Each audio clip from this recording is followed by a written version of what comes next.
ಸೂರ್ಯ, ನಮಗೆಲ್ಲ ಎಷ್ಟು ಆತಂಕ ಆಗೋಗಿತ್ತು ಗೊತ್ತಾ? ಗಾಬ್ರಿನಾ? ಏಕೆ? ಇನ್ನೇನು ಮಾವ, 4 ಗಂಟೆಗೆ ಫ್ಲೈಟು. ಏರ್ಪೋರ್ಟಿಗೆ ಫೋನ್ ಮಾಡಿದ್ದೆ, ಸೂರ್ಯ ರಾಜಶೇಖರ್ ಅನ್ನೋ ಹೆಸರಲ್ಲಿ ಯಾವ ಪ್ಯಾಸೆಂಜರು ಫ್ಲೈಟೇ ಹತ್ತಿಲ್ಲ ಅಂದ್ಬಿಟ್ರು. ನಿಮಗೆ ಕಾಲ್ ಮಾಡಿದ್ರೆ ಸ್ವಿಚ್ ಆಫ್ ಅಂತ ಬರ್ತಿದೆ. ಗಾಬರಿ ಆಗಲ್ವಾ? ಅದು ಫೋನ್ ಚಾರ್ಜ್ ಮುಗಿದೋಗಿ ಸ್ವಿಚ್ ಆಫ್ ಆಗಿಬಿಡ್ತು. ನಾನು ಹೇಳಿದ್ನಲ್ಲ 4 ಗಂಟೆಗೆ ಹೊರಡ್ತೀನಿ ಅಂತ. ಆಮೇಲೆ ನಮ್ಮ ಸೆಂಟ್ರಲ್ ಮಿನಿಸ್ಟರ್ ಒಬ್ಬರು ಬೆಂಗಳೂರಿಗೆ ಬರ್ತಾಯಿದ್ರು. ಅವ್ರ ಜೊತೆ ಹೆಲಿಕಾಪ್ಟರ್ನಲ್ಲಿ ಬಂದ್ಬಿಟ್ಟೆ. ಸದ್ಯ ಯಾವ ತೊಡಕು ಇಲ್ಲದೆ ಬಂದ್ಯಲ್ಲ. ಬಾ, ಸ್ನಾನ ಮಾಡ್ಕೊ, ಪೂಜೆ ಗೊತ್ತಾಯ್ತು. ಅಮ್ಮ, ಸ್ನಾನ ಆವಾಗಲೇ ಆಯಿತು. ಡೈರೆಕ್ಟಾಗಿ ಪೂಜೆ ಕೂರೋದಷ್ಟೇ. ಸರಿ, ಹಾಗಾದ್ರೆ ಕೈಕಾಲು ಮುಖ ತೊಳ್ಕೊಂಬನ್ನಿ. ಅಮ್ಮ ಬನ್ನಿ, ಪೂಜೆಗೆ ರೆಡಿ ಮಾಡೋಣ.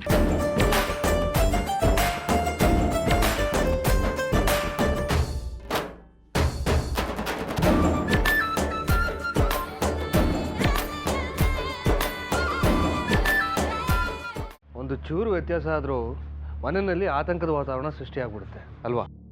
ಆಗಲ್ವಾ ಮಾವ? ಅಲ್ಲ, ನಿಮಗೆ ಸಮಸ್ಯೆ ಇದೆ ಅಂತಾನೆ ಪರಿಹಾರ ಪೂಜೆ ಮಾಡಿಸ್ತಿರೋದು. ಇಂಥ ಟೈಮಲ್ಲಿ ಸ್ವಲ್ಪ ಹೆಚ್ಚು ಕಡಿಮೆ ಆದರೂ ಬರೀ ಕೆಟ್ಟ ಯೋಚನೆಗಳೇ ಬರುತ್ತೆ ಮಾವ. ಆದರೆ ಈಗ ನನಗೆ ಒಳ್ಳೆ ಆಫರ್ಗಳು ಬರ್ತಾ ಇದೆ. ಮೋಸ್ಟ್ಲಿ ಈ ಪೂಜೆ ಫಲನೇ ಅನಿಸುತ್ತೆ. ಹೌದಾ? ಏನು ಮಾವ ಅಂಥದ್ದು? ಒಳ್ಳೆ ವಿಷಯ ಆದ್ರೆ ಹೇಳಿ, ಕೇಳಿ ಖುಷಿ ಪಡೋಣ. ಈ ಮನೇಲಿ ಒಳ್ಳೆ ವಿಷಯ ಕೇಳೇ ತುಂಬ ದಿವಸ ಆಗ್ಬಿಟ್ಟಿದೆ. ನಾನು ಹೈದರಾಬಾದಿಗೆ ಹೋದ ವಿಚಾರ ನಮ್ಮ ಹೈಕಮಾಂಡ್ನವ್ರಿಗೆ ಈಗ ಅವ್ರು ಮಾಡಿದ ತಪ್ಪಿನ ಅರಿವಾಗಿದೆ. ಹೋದ ಸಲ ನನಗೆ ಟಿಕೆಟ್ ಕೊಟ್ಟಿದ್ದಿದ್ರೆ ಈ ಕ್ಷೇತ್ರ ನಮ್ಮ ಪಾರ್ಟಿದೇ ಆಗಿರ್ತಿತ್ತು ಅಂತ. ಅದರಿಂದ ಇವಾಗೇನು ಉಪಯೋಗ ಅಂತೆ? ಈ ಸಲ ಎಲೆಕ್ಷನ್ಗೆ ನೀವೇ ಕಂಟೆಸ್ಟ್ ಮಾಡಬೇಕು ಅಂತ ಪ್ರಪೋಸ್ ಮಾಡಿದ್ರು. ಹೌದಾ? Wow, that's a great news. ಅಂದರೆ ಮಾವ ಮತ್ತೆ ಆಕ್ಟಿವ್ ಪೊಲಿಟಿಷಿಯನ್ ಆಗ್ತಾರೆ. Very good. ಆದರೆ ಪರಿಸ್ಥಿತಿ ನನ್ನ ಫೇವರಬಲ್ ಆಗಿಲ್ಲ. ಯಾಕೆ ಮಾವ ಹಾಗಂತೀರಾ? ಈ ಸರ್ತಿ ನಿಮ್ಮ ಪಾರ್ಟಿಗೆ ಚಾನ್ಸಸ್ ಜಾಸ್ತಿ ಇರೋದು. ಗೆದ್ರೆ ನೀವು ಮಿನಿಸ್ಟರ್ ಗ್ಯಾರಂಟಿ. ಗೆದ್ರೆ ಅನುಮಾನ ಯಾಕೆ ಮಾವ? ನೀವು ಹಿಂದೆ ಮಾಡಿರೋ ಕೆಲಸಗಳಿಂದ ನಿಮ್ಮ ಕ್ಷೇತ್ರದಲ್ಲಿ ಇವತ್ತಿಗೂ ನಿಮಗೆ ತುಂಬ ಒಳ್ಳೆ ಹೆಸರಿದೆ ಗೊತ್ತಾ? ಜನ ನಾವು ಮಾಡಿದ ಕೆಲಸನಷ್ಟೇ ನೋಡಲ್ಲ, ನಮ್ಮ ವೈಯಕ್ತಿಕ ಜೀವನನೂ ಅಳತೆ ಮಾಡಿ ನೋಡಿ ಡಿಸೈಡ್ ಮಾಡ್ತಾರೆ. ಅಲ್ಲ, ನಿಮ್ಮ ವೈಯಕ್ತಿಕ ಜೀವನಕ್ಕೆ ಏನಾಗಿದೆ ಮಾವ? ಯಾವ ವಿವಾದಕ್ಕೂ ಸಿಕ್ಕಾಕೊಳ್ಳದೆ ಕ್ಲೀನ್ ಹ್ಯಾಂಡ್ಸ್ ಅಂತ ಅನ್ಸ್ಕೊಂಡಿದ್ದೀರ ನೀವು. ವೈವಾಹಿಕ ಜೀವನ? ಆರ್ತಿಯವರು ಡಿವೋರ್ಸ್ ಕೊಡ್ತೀನಿ ಅಂತ ಹೇಳ್ತಿದ್ದಾರೆ. ಇದೇ ಟೈಮ್ನಲ್ಲಿ ಅದು ದೊಡ್ಡ ಸುದ್ದಿ ಆಗುತ್ತೆ. ಆಪೋಸಿಟ್ ಪಾರ್ಟಿಯವರು ಇದನ್ನು ಪ್ರಚಾರಕ್ಕೆ ಬಳಸ್ಕೋತಾರೆ. ಸಂಸಾರನೇ ನಡ್ಸೋಕ್ಕಾಗದೇ ಇರೋನು ದೇಶ ಆಳ್ತಾನ ಅಂತ ಜನ ಆಡ್ಕೋತಾರೆ. ಅಲ್ಲ, ನಮ್ಮ ಜನನೂ ಅರ್ಥ ಮಾಡ್ಕೋಬೇಕು, ಸ್ವಲ್ಪ ಮೆಚ್ಯೂರ್ಡ್ ಆಗಬೇಕು. ಈ ಸಂಸಾರ, ಮದುವೆ ಇದೆಲ್ಲ ತೀರಾ ಪರ್ಸ್ನಲ್ ವಿಷಯ. ಈ ಥರ ಏನೋ ಹೆಚ್ಚು ಕಡಿಮೆ ಆಗಿದೆ ಅಂತಂದರೆ 2 ಕಡೆನೂ ತಪ್ಪಾಗಿರ್ಬೋದು ಅಂತ ಯೋಚನೆ ಮಾಡಬೇಕು. ಆಮೇಲೆ ಒಟ್ಟಿಗೆ ಇದು ಹಿಂಸೆ ಪಡೋ ಬದಲು ದೂರ ದೂರ ಇದು ಆರಾಮಾಗಿದ್ದಾರೆ ಅಂತ ಅಂದ್ಕೋಬೇಕು ಅವರು. ಬಟ್ ಹಾಗಲ್ಲ. ಈ ಕಾರಣಕ್ಕೆ ನಾನು ಎಲೆಕ್ಷನ್ಗೆ ನಿಲ್ಲಲ್ಲ ಅಂತ ಹೇಳ್ತಿರೋದು. ಮಾವ, ಅಲ್ಲ ನೀವು ಯಾಕೆ ಹಾಗೆ ಹೇಳಕ್ ಹೋದ್ರಿ? ಅಲ್ಲ ಮಾವ, ಈಗ ಅತ್ತೆ ಕೇಸ್ ವಾಪಸ್ ತಗೊಂಡು ಡಿವೋರ್ಸ್ ಆಗಲ್ಲ ಅಂತ ಆದ್ರೆ ಸಮಸ್ಯೆ ಇಲ್ಲ ತಾನೆ? ಸಮಸ್ಯೆ ಏನಿಲ್ಲ. ಅಲ್ಲ ಮಾವ, ನಿಮ್ಮ ಹೈಕಮಾಂಡ್ನವರು ಬಿಟ್ಬಿಟ್ರ ನಿಮ್ಮನ್ನ? ಇಲ್ಲ, ಯೋಚನೆ ಮಾಡಿ ಡಿಸೈಡ್ ಮಾಡಿ ಅಂತ ಹೇಳಿದ್ದಾರೆ. ಹಾಂ, ಗುಡ್. ಅಲ್ಲ ಮಾವ, ನೀವು ಪೊಲಿಟಿಕ್ಸಲ್ಲಿ ಇರಬೇಕು, ನಿಮ್ಮಂಥವ್ರೇ ಇರಬೇಕು ಮಾವ. ಅದಕ್ಕೆ ಈ ಡಿವೋರ್ಸ್ ತೊಡಕಾಗುತ್ತೆ ಅನ್ನೋದಾದರೆ ಅತ್ತೆ ಹತ್ರ ನಾನು ಮಾತಾಡ್ತೀನಿ, ಅತ್ತೆ ನಾನು ಕನ್ವಿನ್ಸ್ ಮಾಡ್ತೀನಿ. ಅತ್ತೆನೂ ಅಷ್ಟೇ ಆಲ್ಮೋಸ್ಟ್ ಸರಿ ಹೋಗ್ತಿದ್ದಾರೆ. ಇನ್ನು ಸ್ವಲ್ಪ ದಿವಸ ಎಲ್ಲ ಸರಿ ಹೋಗುತ್ತೆ. ಆದರೆ ಈ ಕಾರಣ ಇಟ್ಕೊಂಡು ನೀವು ಪಾಲಿಟಿಕ್ಸಿಂದ ಹಿಂದೆ ಸರಿಬಾರದು ಮಾವ, ಅಷ್ಟೇ.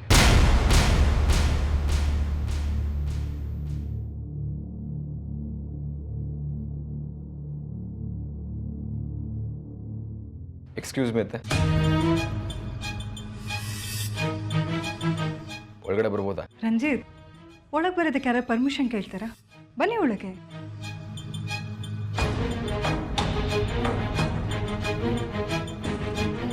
ಅದು ಯಾಕೆ ಮಂಕಾಗಿದೆಯಾ? ಏನಾಯ್ತು? ಏನಿಲ್ಲ. ಅದು ಆರ್ಯಂಗೆ ಹೀಗಾಯ್ತಲ್ಲ, ತನ್ನಿಂದನೇ ಆಗಿದ್ದು ಅಂತೇಳಿ ಎಲ್ಲರೂ ಮಿಸ್ಟೇಕ್ ಮಾಡ್ಕೊಂಡಿದ್ದಾರೆ ಅಂತ ಬೇಜಾರು ಮಾಡ್ಕೊಂಡು ಕೂತಿದ್ದಾನೆ. Time heels all wounds. Time ಎಲ್ಲ ಗಾಯನೂ ವಾಸಿ ಮಾಡುತ್ತೆ. ಸಮಯನೇ ಎಲ್ಲದಕ್ಕೂ ಪರಿಹಾರ ಕೊಡುತ್ತೆ. ಆ ಥರದ್ದೊಂದು ಪರಿಹಾರಕ್ಕೋಸ್ಕರನೇ ನಿಮ್ಮ ಹತ್ರ ಮಾತಾಡೋದಕ್ಕೆ ಬಂದಿರೋದತ್ತೆ. ಹೇಳಿ ರಂಜಿತ್. ನಾನು ಇಲ್ಲಿಂದ ಕದಲಲ್ಲ. ನೀವು ಅಮ್ಮನ ಹತ್ರ ಏನೇ ಮಾತಾಡೋಗಿದ್ರು ನನ್ನ ಮುಂದೆ ಮಾತಾಡಬೇಕು. ಆಯಿತು, ಈಗ ಯಾರು ಹೇಳಿದ್ರು ನೀನು ಹೊರಗೆ ಹೋಗು ಅಂತ? ರಂಜಿತ್, ಏನೇ ಇದ್ರೂ ಇಲ್ಲೇ ಹೇಳಿ, ಯಾವುದು ಮುಚ್ಚು ಮೊರೆ ಬೇಡ. ಮತ್ತು ನಿಮಗೆ ಗೊತ್ತಲ್ಲ, ಲಾಸ್ಟ್ ಟೈಮ್ ಎಲೆಕ್ಷನಲ್ಲಿ ಮಾವನವ್ರಿಗೆ ಅನ್ಯಾಯ ಆಗಿತ್ತು. ಅವ್ರ ಪಕ್ಷದವರೇ ರಾಜಕೀಯ ಮಾಡಿ ಮಾವನಿಗೆ ಟಿಕೆಟ್ ಸಿಗದಿರೋ ಹಾಗೆ ಮಾಡಿಬಿಟ್ಟಿದ್ರು. ಈಗ ಗೊತ್ತಾಗಿದೆ ಪಾರ್ಟಿಯವರಿಗೆ, ಸೂರ್ಯ ಅವರನ್ನು ಕಳ್ಕೊಂಡಿರೋದ್ರಿಂದ ಇಷ್ಟು ಲಾಸ್ ಆಗಿದೆ. ಅವ್ರ ವರ್ಚಸ್ಸು ಈಗ ಏನು ಅಂತ ಅವ್ರಿಗೆ ಅರ್ಥ ಆಗಿದೆ. ನಿಜ ಅತ್ತೆ, ಇವತ್ತಿಗೂ ಮಾವನ ಕ್ಷೇತ್ರದ ಜನರು ಮಾವನ ಮೇಲೆ ಅಷ್ಟೇ ನಂಬಿಕೆ ಪ್ರೀತಿ ಇಟ್ಕೊಂಡಿದ್ದಾರೆ. ಅಷ್ಟೇ ಪ್ರೀತಿಯಿಂದ ಅವರು ಕೆಲಸ ಮಾಡಿದ್ದಾರೆ. ಅದರ ಆಧಾರದ ಮೇಲೆ ಮಾಡಿದ ತಪ್ಪನ್ನ ತಿದ್ಕೊಳ್ಳೋದಕ್ಕೆ ಮುಂದಿನ ಸರ್ತಿ ಎಲೆಕ್ಷನಲ್ಲಿ ಮಾವನ ಟಿಕೆಟ್ ಕೊಡಬೇಕು ಅಂತ ತೀರ್ಮಾನ ಮಾಡಿದ್ದಾರೆ.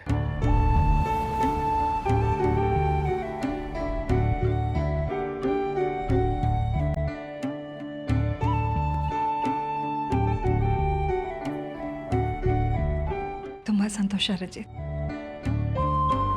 ಅದಕ್ಕೆ ನಾವೇನ್ ಮಾಡಬೇಕು? ಅವ್ರು ನಿಲ್ತಾರೆ, ಗೆಲ್ತಾರೆ. ನಾವು ಚಿಕ್ಕವರು ಸ್ವಾಮಿ, ನಾವೀಗ ಇರ್ತೀವಿ. ಅವ್ರು ಪೂರ್ತಿ ಮಾತಾಡೋದಕ್ಕೆ ಬಿಡು.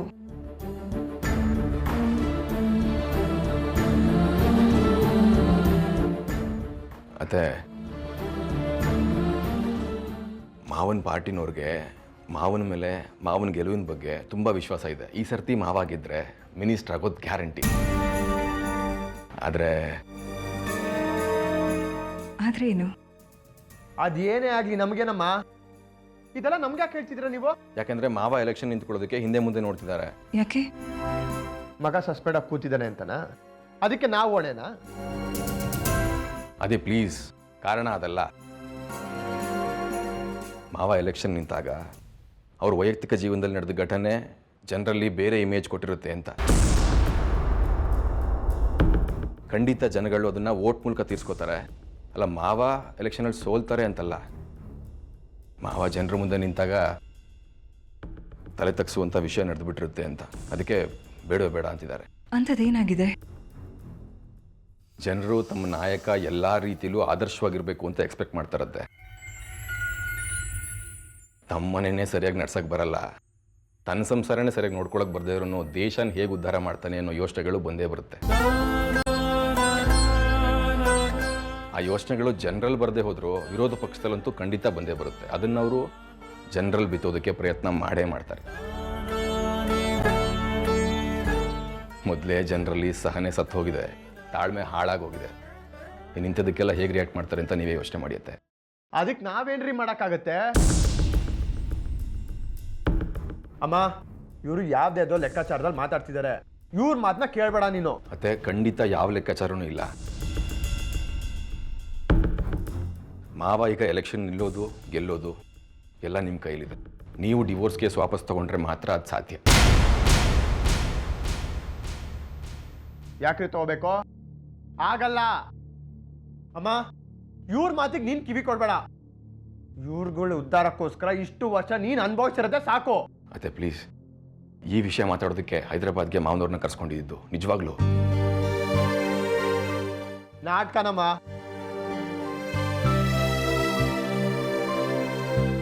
ಇವ್ರು ಹೈದರಾಬಾದ್ಗೆ ಹೋಗಿದ್ದಾರೆ ಅನ್ನೋದೇ ಅನುಮಾನ ನನಗೆ. ನೀನ್ ಕೇಸ್ನ ವಾಪಸ್ ತಗೊಂಡಿ ಅಂತ 100% ನಾಟಕ ಮಾಡ್ತಿದ್ದಾರೆ ಇವರು. ಅದೇ ಯಾಕೋ ಹೀಗೆಲ್ಲ ಮಾತಾಡ್ತಿದ್ಯಾ? ಮಾವ ಯಾಕೋ ಅಷ್ಟೊಂದು ಚೀಪಾಗಿ ನಾಟಕ ಆಡಬೇಕು? ಅವ್ರಿಗೇನಾದ್ರೆ ನಮಗೇನೋ. ಅದೇ ಸ್ವಲ್ಪ ಸುಮ್ಮನೆ ಇರ್ತೇನೆ ನೀನು. ನಾನು ಯಾಕೆ ಸುಮ್ಮನೆ ಇರ್ಲಿ? ನನ್ನಮ್ಮ ನಾನು ಮಾತಾಡ್ತೀನಿ. ಇಷ್ಟು ವರ್ಷ ನಿಮ್ಗಳ ಆಟಕ್ಕೋಸ್ಕರ ನಮ್ಮಮ್ಮನ ಬಲಿ ತಗೊಂಡಿದ್ದು ಸಾಕು. ಅದೇ ಇದು ಯಾರೋ ಒಬ್ಬ ವ್ಯಕ್ತಿಗೆ ಸಂಬಂಧಿಸಿದ್ದಲ್ಲ. ಅದೇ ಪ್ಲೀಸ್, ನೀವಾದ್ರೂ ಅರ್ಥ ಮಾಡ್ಕೊಳ್ಳಿ. ಇದು ಜನರಿಗೆ ಬೇಕಾಗಿರೋ ಒಬ್ಬ ಒಳ್ಳೆ ನಾಯಕನ ವಿಷಯ, ಜವಾಬ್ದಾರಿ ವಿಷಯ. ಯಾವ ಸೀಮೆ ಜವಾಬ್ದಾರಿ ರೀ? ಯಾವ ಸೀಮೆ ಜವಾಬ್ದಾರಿ ಹೇಳಿ? ಎಂಟಿ ವಿಷಯದಲ್ಲಿ ಇಲ್ದಿರೋ ಜವಾಬ್ದಾರಿ ದೇಶದ ಜನತೆ ಮೇಲೆ ಇರುತ್ತಾ? ಅಮ್ಮ 100% ಇವ್ರು ನಾಟಕ ಮಾಡ್ತಿದ್ದಾರೆ. ನಮ್ಮಮ್ಮ ಸುಮ್ಮನೆ ಇದ್ದಾರೆ ಅಂತ ಬಲ್ವಂತ ಮಾಡಕ್ ಹೋಗ್ಬೇಡಿ ಪ್ಲೀಸ್. ಹೋಗ್ತಾರೆ, ಅದನ್ನ ಅತ್ತೆ ಹೇಳ್ತಾರೆ. ಅವ್ರು ಮಾತಾಡಲ್ಲ. ಪ್ಲೀಸ್ ಹೋಗು ಇಲ್ಲಿಂದ, ಹೇಳ್ತಿಲ್ವಾ? ಅದೇ ಸುಮ್ಮನೆ ಇರಾದಿ. ನಾನ್ ಸುಮ್ಮನೆ ಇರಲ್ಲ ರೀ. ಯಾಕೆ ಸುಮ್ಮನೆ ಇರ್ಬೇಕಲ್ಲ? ಆದಿ ಸುಮ್ಮನೆ ಇರ್ತೀಯ?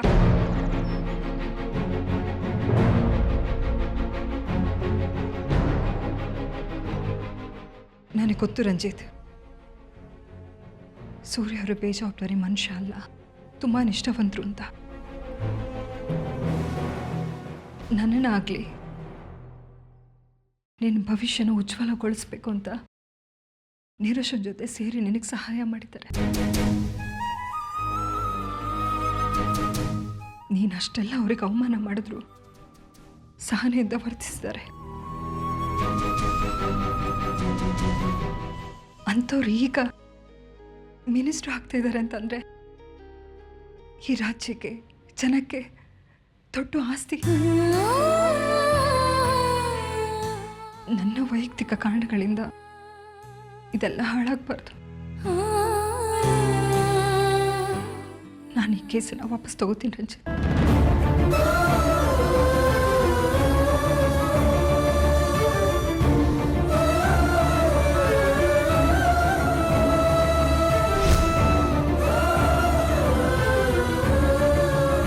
ಆದರೆ ನನ್ನ ಮನಸ್ಥಿತಿಗಳು ಬದಲಾಗಲ್ಲ. ನಮ್ಮ ಸಂಬಂಧ, ನಮ್ಗಳ ನಡುವೆ ಇರುವ ಸ್ವಾತಂತ್ರ್ಯ ಇದ್ಯಾವುದು ಬದಲಾಗಲ್ಲ. ಈ ಕಂಡೀಷನ್ಗೆ ಒಪ್ಪೋದಾದ್ರೆ ಮಾತ್ರ ನಾನು ಈ ಡಿವೋರ್ಸ್ನ ವಾಪಸ್ ತಗೋತೀನಿ. ಖಂಡಿತ ಅತ್ತೆ, ಖಂಡಿತ. ನಿಮ್ಮ ಮೇಲೆ ಯಾವ ಒತ್ತಡನೂ ಬರಲ್ಲ, ಅದಕ್ಕೆ ನಾನು ಜವಾಬ್ದಾರಿ. ಥ್ಯಾಂಕ್ಸ್ ಅತ್ತೆ, ತುಂಬ ಥ್ಯಾಂಕ್ಸ್. ಅದೇ ಈಗ ನೀನು ಬೇಜಾರು ಮಾಡ್ಕೋತಿರ್ಬೋದು, ಆದರೆ ಅತ್ತೆ ತಗೊಂಡಿರೋ ಡಿಸಿಷನ್ನ ಮುಂದೆ ನೀನು ತುಂಬ ಹೆಮ್ಮೆ ಪಡ್ತೀಯ.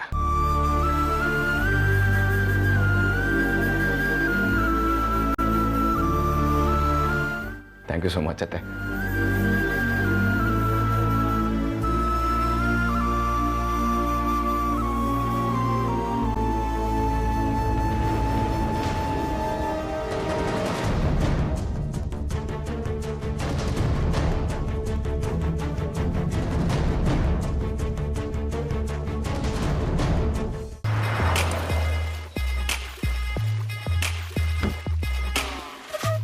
ಹಲೋ ಭೈರವಿ ಅವರೇ, ಎಲ್ಲ ನಾವು ಅನ್ಕೊಂಡಂಗೆ ಆಗ್ತಿದೆ. ಆ ರಂಜಿತ್ತು ಆರ್ತಿಗೆ ಒಪ್ಪಿಸ್ಬಿಟ್ಟ. ಈ ಆರ್ತಿ ಕೂಡ ಅವ್ನ ಮಾತು ಕೇಳ್ಕೊಂಡು ಡಿವೋರ್ಸ್ ಕೇಸ್ನ ವಾಪಸ್ ತಗೋತಿದ್ದಾಳೆ.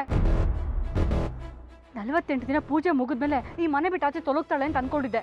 ಈಗ ನೋಡಿದ್ರೆ ಪರ್ಮನೆಂಟ್ ಆಗಿ ಮನೇಲಿ ಇರೋ ಥರ ಕಾಣ್ತಿದೆ. ಅವಳೇನಾದ್ರೂ ಇದೇ ಥರ ಈ ಮನೇಲಿ ಇದ್ಬಿಟ್ರೆ ನನ್ನನ್ನು ಮನೆಯಿಂದ ಆಚೆ ಹಾಕ್ಬಿಡ್ತಾಳೆ ಅಷ್ಟೇ. ಅಕಸ್ಮಾತ್ ಅವಳು ಮನ್ಸು ಬದಲಾಯಿಸಿದ್ರು, ಆದರೆ ಈ ರಂಜಿತ್ ಸುಮ್ಮನೆ ಇರಬೇಕಲ್ಲ. ಆರ್ಯ ಆದಿ ನನ್ನ ಪರ ಇದ್ದಾರೆ, ಆದರೆ ಅವ್ರುಗಳು ಹೆಂಡ್ತಿರೋ ಅವ್ರ ಪರ ಇಲ್ವಲ್ಲ. ಸ್ವಾತಿ ನನ್ನ ಮಾತಿಗೆ ಬೆಲೆ ಕೊಡ್ತಾಳೆ, ಆದ್ರೆ ಅವಳು ಅವ್ರ ಅತ್ತೆ ಮಾತಿಗೆ ಮೀರುವಂತ ಹುಡುಗಿ ಅಲ್ಲ. ಒಟ್ಟಲ್ಲಿ ಮನೆಯವರೆಲ್ಲ ಸೇರಿ ನನ್ನನ್ನು ಮನೆಯಿಂದ ಆಚೆ ಹಾಕೋದಂತೂ ಕನ್ಫರ್ಮ್. ಇನ್ನು ನಾವು ಸುಮ್ಮನೆ ಇದ್ರೆ ಆಗಲ್ಲ. ಪ್ಲೀಸ್ ನಿಮ್ಮ ಕ್ರಿಮಿನಲ್ ಮೈಂಡ್ನ ಯೂಸ್ ಮಾಡಿ ಏನಾದರೂ ಒಂದು ಐಡಿಯಾ ಕೊಡಿ. ಈ ಸಲ ನಾವು ಮಾಡೋ ಐಡಿಯಾ ಯಾವುದೇ ಕಾರಣಕ್ಕೂ ಫ್ಲಾಪ್ ಆಗಬಾರ್ದು. ಈ ಮನೆಗೆ ಕಿಚ್ಚು ಹಚ್ಚಲೇಬೇಕು.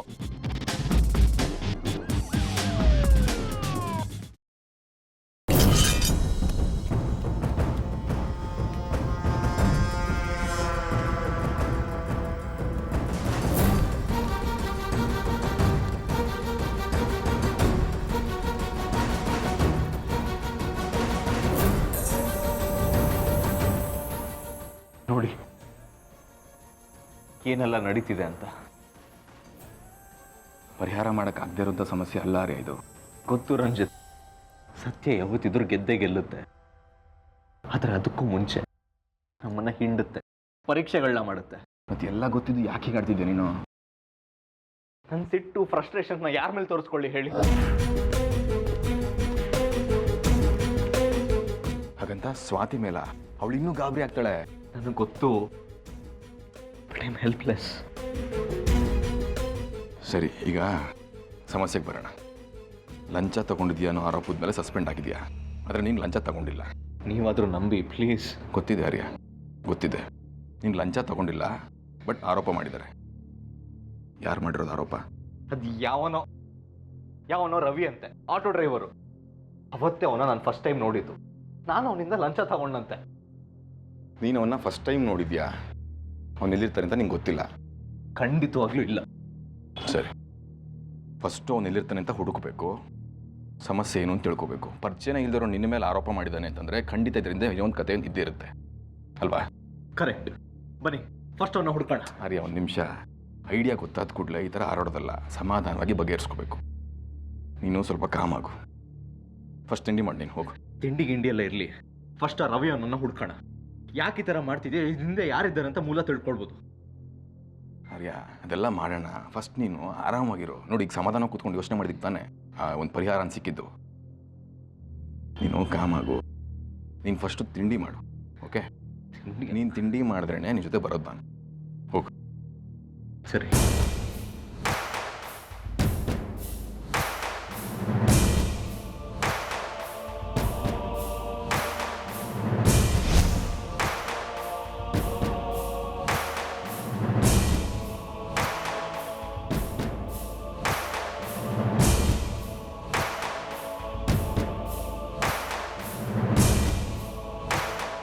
ನಾನು ಸಸ್ಪೆಂಡ್ ಆಗಿರೋನು, ನನಗೆ ಯಾಕೆ ಸಲ್ಯೂಟ್ ಹೊಡಿತೀರಾ? ಏನೇ ಆದರೂ ನೀವೇ ನಮ್ಮ ಸಾಹೇಬ್ರು ಸರ್. ನಿಮಗೆ ಅನ್ಯಾಯ ಆಗಿದೆ, ಅದನ್ನು ಸರಿಪಡಿಸೋಕ್ಕೆ ನಮಗೆ ಒಂದು ಕೆಲಸ ಹೇಳಿದ್ರಿ, ಅದೇ ನಮ್ಮ ಪುಣ್ಯ ಸರ್. ಸರ್ ಇದರಿಂದ ಎಲ್ಲ ಸರಿ ಹೋಗಿ ನೀವು ಮತ್ತೆ ಯೂನಿಫಾರ್ಮ್ ಹಾಕೊಂಡು ನನ್ನ ಮುಂದೆ ನಿಂತ್ಕೋಬೇಕು ಸರ್, ಆಗಲೇ ನನಗೆ ಸಂತೋಷ ಆಗೋದು. ನಿಮ್ಮ ಕೋಆಪರೇಷನ್ ಇದ್ದರೆ ಖಂಡಿತವಾಗ್ಲೂ ಸಾಧ್ಯ ಆಗುತ್ತೆ. ನನ್ನ ಮೇಲೆ ಇಷ್ಟೊಂದು ವಿಶ್ವಾಸ ಇಟ್ಟಿದ್ದೀರಾ, ಥ್ಯಾಂಕ್ ಯು. ಸರ್ ಅಡ್ರೆಸ್ ಕೇಳಿದ್ರೆ ಲೋಫರ್ ನಮಗೆ ನಮ್ಮ ಏರಿಯಾದೇನೆ, ಹೇಳಿ ಸರ್, ಎತ್ತು ಬಿಡ್ತೀನಿ ಅವನ್ನ. ಬೇಡ ಬೇಡ, ನಾವೇ ಹೋಗಿ ಮಾತಾಡ್ಸ್ಕೊಂಬರ್ತೀವಿ, ಅಡ್ರೆಸ್ ಕೊಡಿ. ತಗೊಳ್ಳಿ ಸರ್. ಸರ್ ನಾನು ನಿಮ್ಮ ಜೊತೆ ಬರ್ತೀನಿ ಸರ್. ಬೇಡ, ಅಡ್ರೆಸ್ ಕೊಟ್ಟಿದ್ದಕ್ಕೆ ತುಂಬ ಥ್ಯಾಂಕ್ಸ್. ಥ್ಯಾಂಕ್ಸ್ ಎಲ್ಲ ಯಾಕೆ ಹೇಳ್ತೀರಿ ಸರ್? ನನ್ನಿಂದ ಇವಾಗ ಸಣ್ಣ ಕೆಲಸ ಮಾಡಿಸ್ಕೊಂಡ್ರಲ್ಲ, ಅದೇ ನನ್ನ ಪುಣ್ಯ ಸರ್. ಇಂಥ 1000 ಕೆಲಸ ಹೇಳಿದ್ರು ನಾನು ಮಾಡ್ತೀನಿ ಸರ್. ತುಂಬ ಥ್ಯಾಂಕ್ಸ್. ನನ್ನ ಮೇಲೆ ಇಷ್ಟೊಂದು ಅಭಿಮಾನ ಇಟ್ಟಿದ್ದೀರಲ್ಲ. ಸುಳ್ಳು ಅನ್ಯಾಯ ಎಲ್ಲ ತುಂಬ ದಿವಸ ನಡೆಯಲ್ಲ ಸರ್, ಇದರಲ್ಲಿ ನೀವೇ ಗೆಲ್ಲೋದು, ಆ ನಂಬಿಕೆ ನನಗಿದೆ ಸರ್. ಸರ್ ಏನೇ ಕೆಲಸ ಇದ್ರೂ ಹೇಳಿ ಕಳಿಸಿ ಸರ್, ತಕ್ಷಣ ಹಾಜರಾಗ್ಬಿಡ್ತೀನಿ. Thank you. ಹೊರಡಿ. ರಂಜಿತ್ ಸಿಕ್ಕಾಕೊಂಡ, ಇವನನ್ನು ಟ್ರ್ಯಾಕ್ ಮಾಡಿದ್ರೆ ಎಲ್ಲ ವಿಷಯ ಗೊತ್ತಾಗುತ್ತೆ. ಅದು ಕರೆಕ್ಟು, ಆದರೆ ಒಂದು ಸರ್ತಿ ಅಟ್ಯಾಕ್ ಮಾಡೋಕ್ಕಾಗಲ್ಲ, ಅದಕ್ಕೆ ಬೇರೆ ದಾರಿ ಹಿಡಿಬೇಕು. ಬೇರೆ ದಾರಿಯೆಲ್ಲ ಗೊತ್ತಿಲ್ಲ Ranjit, I know how to handle. ನಾನು ಪೊಲೀಸ್ ಕೆಲಸದಿಂದ ಸಸ್ಪೆಂಡ್ ಆಗಿರ್ಬೋದು, ಆದರೆ ಪೊಲೀಸ್ ಟ್ರೈನಿಂಗ್ ಎಲ್ಲ ಮೈಯಲ್ಲೇ ಇದೆ. ಬನ್ನಿ. ಅರೆ ಒಂದು ನಿಮಿಷ ಇರೋ, ಆಗಲ್ಲ. ಏನು ಹೇಳಕ್ಕೆ ಹೋಗ್ಬಿಡಿ Ranjit, I know how to handle this. ಬನ್ನಿ ಹಿಂದೆ ಕೂತ್ಕೊಳ್ಳಿ, ಹೊರಡೋಣ. ಅರೆ ಪ್ಲೀಸ್ ಸಮಾಧಾನವಾಗಿ ನನ್ನ ಮಾತು ಕೇಳು ಪ್ಲೀಸ್. ಹೇಳಿ. ನೋಡು, ನೀನು ನಿನ್ನ ದಾರಿಲಿ ಹುಡುಕು, ನಾನು ನನ್ನ ದಾರಿಲಿ ಹುಡುಕ್ತೀನಿ, ಒಟ್ಟಲ್ಲಿ ಕೆಲಸ ಆಗಬೇಕಷ್ಟೇ. ಸರಿ, ಆ ಅಡ್ರೆಸ್ನ ನೋಟ್ ಮಾಡ್ಕೊಡಿ. ಮ್ಯಾಪಲ್ಲಿ ಮಾರ್ಕ್ ಮಾಡ್ಕೊಂಡಿದ್ದೀನಿ, ಹಿಂದಿನ ಇಟ್ಕೋ. ಆರ್ಯ, ನಾನು ನಿನ್ನ ಹಿಂದೆನೇ ಇರ್ತೀನಿ, ಏನಾದರೂ ಹೆಚ್ಚು ಕಡಿಮೆ ಆದರೆ. ರಂಜಿತ್, ನಾನೊಬ್ಬ ಪೊಲೀಸ್ ಆಫೀಸರ್. ಸಸ್ಪೆಂಡ್ ಆಗಿದ್ದೀನಿ ಅನ್ನೋ ಮಾತ್ರಕ್ಕೆ ನನ್ನ ಪವರ್ಸ್ನೆಲ್ಲ ಕಳ್ಕೊಂಡ್ಬಿಟ್ಟಿದ್ದೀನಿ ಅನ್ಕೊಂಡ್ರಾ? ಆರ್ಯ ತಪ್ಪು ತಿಳ್ಕೊಬೇಡ, ನಾನು ಹಾಗಲ್ಲ ಹೇಳಿದ್ದು, ಸೇಫ್ಟಿಗಷ್ಟೇ. ನೋಡು, ನಾನು ನಿನ್ನ ಹಿಂದೆ ಇರಬೇಕು, ನೀನು ನನ್ನ ಹಿಂದೆ ಇರಬೇಕು, ಯಾಕಂದರೆ ಅವನ ಹಿಂದೆ ಎಂತೆಂಥವ್ರು ಇದ್ದಾರೋ ಏನೋ ಯಾರಿಗೂ ಗೊತ್ತು. ಸುಮ್ಮನೆ ಅಂಡರ್ ಎಸ್ಟಿಮೇಟ್ ಮಾಡಿಕೊಂಡು ಯಾಕೆ ರಿಸ್ಕ್ ತಗೋಬೇಕು ಅಲ್ವಾ? ಕರೆಕ್ಟ್. ನೀನು ಹೊರಡು, ನಾನು ಬರ್ತೀನಿ.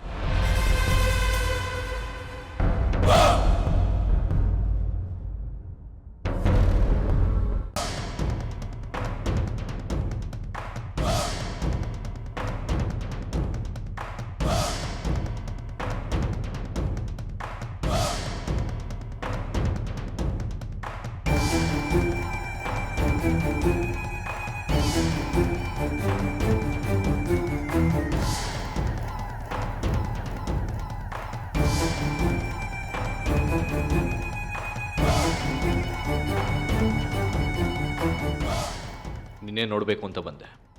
ನೋಡಾಯ್ತಲ್ಲ, ರೈಟ್ ಹೇಳಿ. ಈ ಬುದ್ಧಿವಂತಿಕೆ ಮಾತೆಲ್ಲ ಇಟ್ಕೋಬೇಡ. ಒಂದು ವಿಷಯ ಗೊತ್ತಾಗಬೇಕಿತ್ತು. ಏನು ವಿಷಯ? ನಾನು ನಿನ್ನ ಹತ್ರ 10,000 ರೂಪಾಯಿ ಲಂಚ ತಗೊಂಡಿದ್ನ. ಬೊಗಳೋ. ಇದನ್ನೆಲ್ಲ ಸ್ಟೇಷನಲ್ಲೇ ಹೇಳಾಯ್ತು, ಇವಾಗ ನಿಮ್ಗೆ ಹೇಳೋ ಅಗತ್ಯ ಏನಿಲ್ಲ. ನಿನ್ನ ನಾನು ಮುಂಚೆ ನೋಡಲೇ ಇಲ್ಲ. ಲಂಚ ಯಾವಾಗಲೂ ತಗೊಂಡೆ? ಏನು ಸರ್ ಹೇಗಂದ್ರೆ, ನಾನು ಕೇಸ್ ವಾಪಸ್ ತಗೊಳ್ತೀನಿ, 10,000 ತಂದು ಕೊಡು ಅಂತ ನೀವೇ ಕೇಳಿರ್ಲಿಲ್ವಾ? ಇನ್ಮೇಲೆ ನಾನು ಯಾವ ಕೇಸು ಹಾಕ್ಲೇ ಇಲ್ಲ. ಹಿಂದೆ ತಗೊಳ್ಳೋ ಮಾತೆಲ್ಲಿಂದ ಬಂತು?